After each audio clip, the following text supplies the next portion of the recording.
wadde yeegaana naye obujulizi bulaga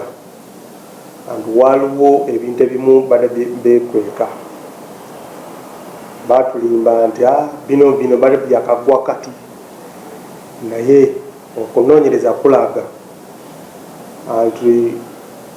ono omwana muwala bamuyokya oba yayokya oba omuliro yamuyokya dda si bya juzijuzi kati ebyo byonna bireeta ki okwebuuza naye taata wa Nalubwama oba bazadde ba Nalubwama tubasaba babeere bakakkamu nga tugenda mu maaso n'okukola okunoonyereza kwaffe. Okukola okunoonyereza kuno tumaze okuwandika statement okuva ku bajulizi nga taata wa Nalubwama, mukwano gwa Nalubwama n'abantu abalala, byonna bijjudde ku ki ku fayiro yaffe. Okunoonyereza kuno okusooka twakwata omukyala wa Brian White ne Bahouse gano babakozi babiri ne tubateeka mu kadukulu kaffe ebikatwe naye ngeri badde tugenda tukola okunoonyereza kusooka twabawa bond naye nga tumaze okubawa bond oluvannyuma ate ne tufuna amawulire amalala kati banate ne tubakwata obuto omukyala we n'abakozi babiri.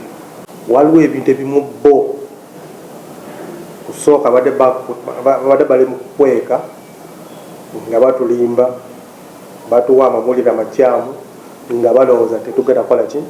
tetugenda kunoonyereza. Brian White ye tukyamukuma mu ddwaliro, abasirikale baffe bali eyo mu ddwaliro gyali, tulina bulinzi amala okuwona bulungi kubanga luli twamugyako statement ng'ali mulwadde, twagala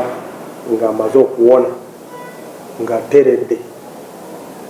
tavaawo mu ddwaliro atukirire ku ki atukire ku station zaffe ebikatwe tumugyeko statement obupya ng'ali mulamu nga tasobola kugamba nti ndi mulwadde oba ndiki oba mpulira wano bonnuma. Nedda, tetumutaddeeko pressure,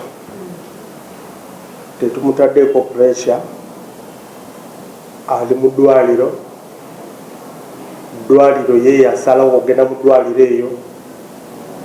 abasawo bamulabirira bulungi,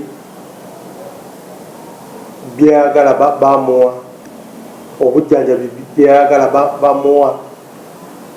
Kati ffe tukuma bukumi, abasawo bayinza n'okusanyuka kubanga naffe tubawo obukumi kuba tuli mu ddwaliro yabwe,